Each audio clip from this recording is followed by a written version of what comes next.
Hey there, I'm Sarah Thompson, 32, living the suburban dream with my husband Michael and our adorable 5-year-old daughter, Emily. We got a cute little house with a white picket fence, and I'm rocking at my marketing job while Michael shapes young minds as a high school teacher. Sounds perfect, right? Well, not exactly. Enter Evelyn, my mother-in-law from hell. I swear, it's her life's mission to drive me insane. Just the other day, I was getting Emily ready for school when my phone buzzed. Sarah, dear, I hope you're not sending Emily to school in those awful overalls again. A proper lady should always look her best. I rolled my eyes so hard, I thought I'd see my brain. Thanks for your concern, Evelyn, but Emily loves these overalls. She's comfortable, and that's what matters. Her reply. Well, I suppose you know better, in that tone that clearly meant she thought I didn't. Michael, bless him, tries to keep the peace. But it's like walking a tightrope. Last Sunday at dinner was a prime example. Mom, this roast is delicious, Michael said, trying to lighten the mood. Evelyn beamed. Thank you, sweetheart. I use your grandmother's secret recipe. Sarah, dear, I'd be happy to teach you sometime. Lord knows Michael could use a home-cooked meal more often. I gritted my teeth. Thanks, Evelyn, but I think Michael appreciates my cooking just fine. Of course, dear, I'm sure your creative dishes are very interesting, she replied with that passive-aggressive smile. Then there's Natalie, Michael's sister. On the surface, she's all smiles. But those side glances and backhanded compliments don't go unnoticed. Oh, Sarah, that promotion must be so exciting. It's amazing how you balance work and family. I could never leave my kids with strangers all day. I bit my tongue, wanting to remind her that daycare workers aren't exactly strangers. But I decided not to start another family feud. Despite all the drama, Michael and I managed to find moments of peace. Last night, after Emily was tucked in, we curled up on the couch. You know, I love our little family, he said, pulling me close. I smiled, the tension easing. Me too. Emily's growing up so fast, isn't she? Yeah, she is. And Sarah, I know my mom can be difficult. I appreciate how patient you are. I sighed. It's not easy, but I know she loves Emily. I just wish she eased up a bit. I'll talk to her again, Michael promised, though we both knew it probably wouldn't change much. Still, I appreciated his effort. But I never could have imagined how our world was about to be turned upside down. I was knee-deep in PowerPoint slides when my phone buzzed, and Evelyn's name flashed on the screen. Great, just what I needed before a big presentation. I almost declined the call, but something made me answer.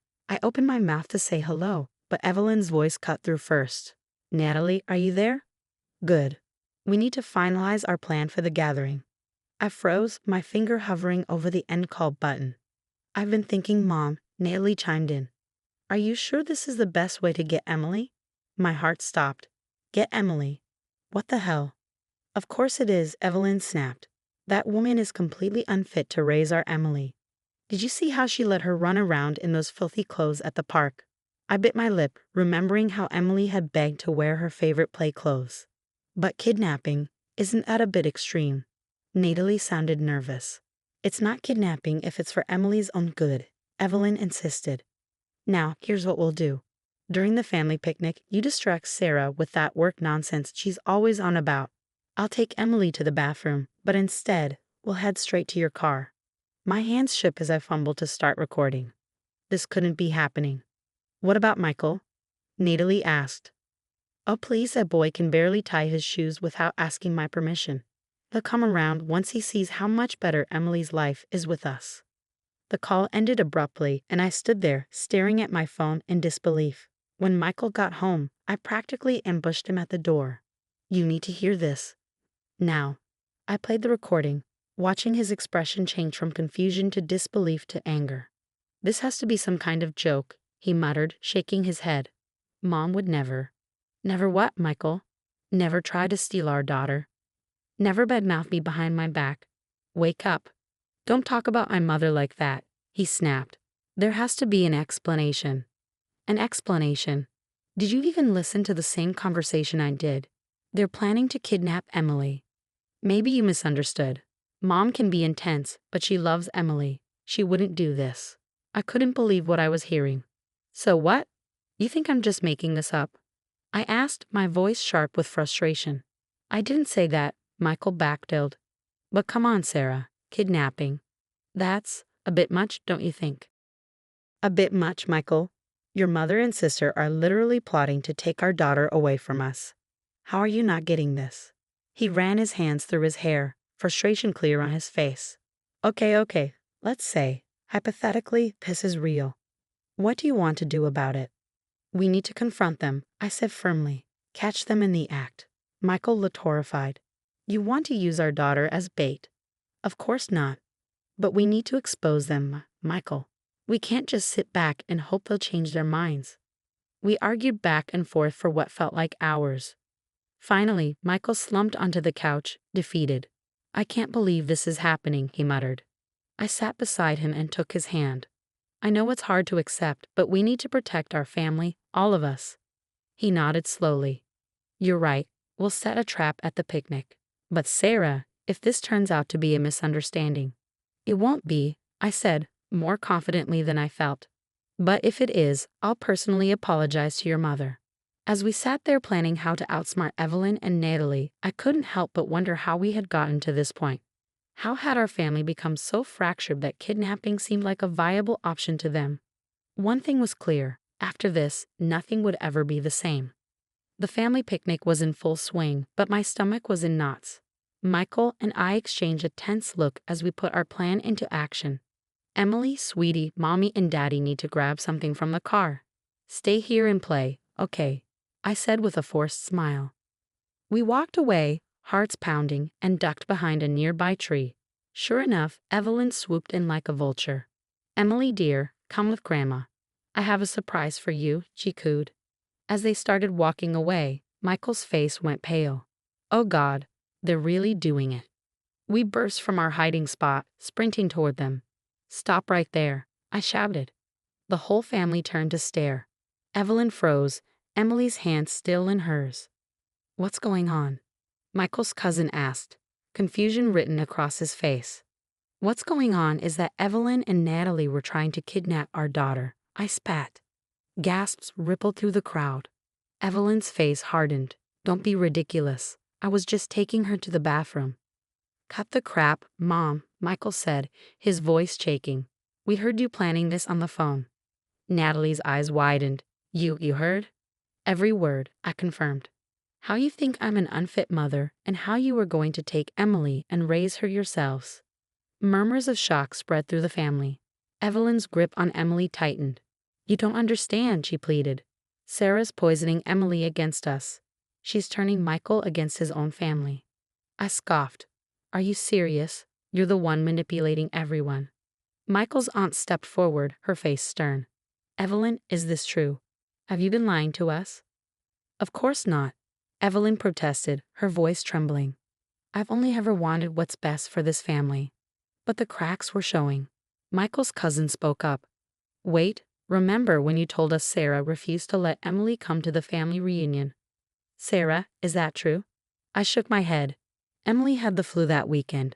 We couldn't travel. More revelations followed, years of Evelyn's lies unraveling before our eyes. Natalie, looking pale and defeated, finally broke. I can't do this anymore, Mom, she whispered. Tell them the truth. Be quiet, Natalie, Evelyn hissed. But Natalie shook her head. No, I'm done. Everyone needs to know. Mom's been manipulating all of us for years. She made up stories about Sarah to turn us against her. She even faked being sick last Christmas to guilt Michael into missing Sarah's family gathering. The family erupted in shocked exclamations. Evelyn's face contorted with rage. You ungrateful brats, she shouted. After everything I've done for this family. She turned to the crowd, eyes wild. You're all going to believe these lies. I'm the victim here. They're trying to turn you all against me. But her words fell flat. The family had seen her true colors. Michael gently took Emily's hand from Evelyn's grasp. It's over, Mom. You need help. Evelyn's face crumpled, then hardened. Fine. Side with her. But don't come crawling back when she ruins your life. With that, Evelyn stormed off, Natalie trailing behind her. The family gathered around us, murmuring apologies and sharing shocked conversations. In the weeks following the picnic incident, Michael and I made the difficult decision to cut all ties with Evelyn and Natalie. It wasn't easy, but it was necessary for our family's healing. Are you sure about this? Michael asked one night, his voice heavy with emotion. I squeezed his hand gently. We have to for Emily's sake. For our sake. From that point forward, we threw ourselves into creating a loving and stable environment for Emily. Family game nights became a cherished tradition, filled with laughter and silly jokes. One evening, Emily proudly displayed a block castle she built. Mom, Dad, look, I built a castle. Michael grinned. That's amazing, sweetie. You're quite the architect. As we focused on our little family, news of Evelyn's actions spread like wildfire through the community. Her carefully constructed image crumbled overnight. Did you hear? Evelyn's been asked to step down from the charity board, Michael's cousin mentioned over coffee one day. I tried not to feel too satisfied, but it was hard. How's she taking it? Not well. She's become a bit of a recluse, the cousin continued. Natalie even confessed to some financial irregularity at Mom's request. Michael looked troubled. They're both facing legal issues now. I shook my head. I'm not surprised. Your mom always thought she was above the law. While Evelyn's world was falling apart, ours flourished. I threw myself into work, and soon my efforts paid off. Sarah, we'd like to offer you the position of marketing director, my manager announced one day. I was floored. Really? Wow, thank you. Michael found new purpose as well. He was offered a leadership position at his school. They want me to head the English department, he said, beaming. Can you believe it? I absolutely can. I hugged him tight. You're going to be amazing. Emily blossomed in the newfound peace of our home. The anxious child who once fretted over pleasing her grandmother was gone, replaced by a confident and happy little girl. Mommy, can I join the soccer team? She asked one day, her eyes sparkling with excitement. Of course, sweetheart, we'll sign you up this weekend. Before we knew it, our wedding anniversary rolled around. As we sat on our porch, watching the sunset, I couldn't help but reflect on how far we'd come. Can you believe everything we've been through? I mused, leaning into Michael's embrace. He chuckled softly. From family drama to domestic bliss, who would have thought? We made it through together, I said, my voice soft. That's what matters. Michael nodded, pulling me closer. I'm so grateful for you, Sarah. For our family, we're stronger than ever. As the last rays of sunlight dipped below the horizon, a deep sense of peace washed over me. We had faced our demons, stood our ground, and come out stronger. Our little family was thriving, free from toxic influences.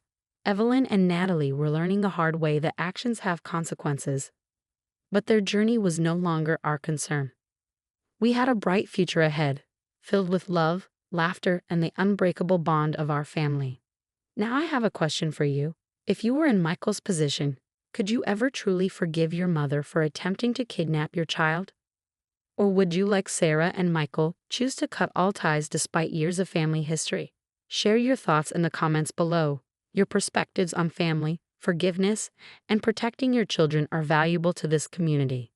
If you enjoyed this story and want to hear more like it, don't forget to hit that like button and subscribe to the channel. Your support helps us bring more engaging content your way. Thanks for listening, and I look forward to reading your responses.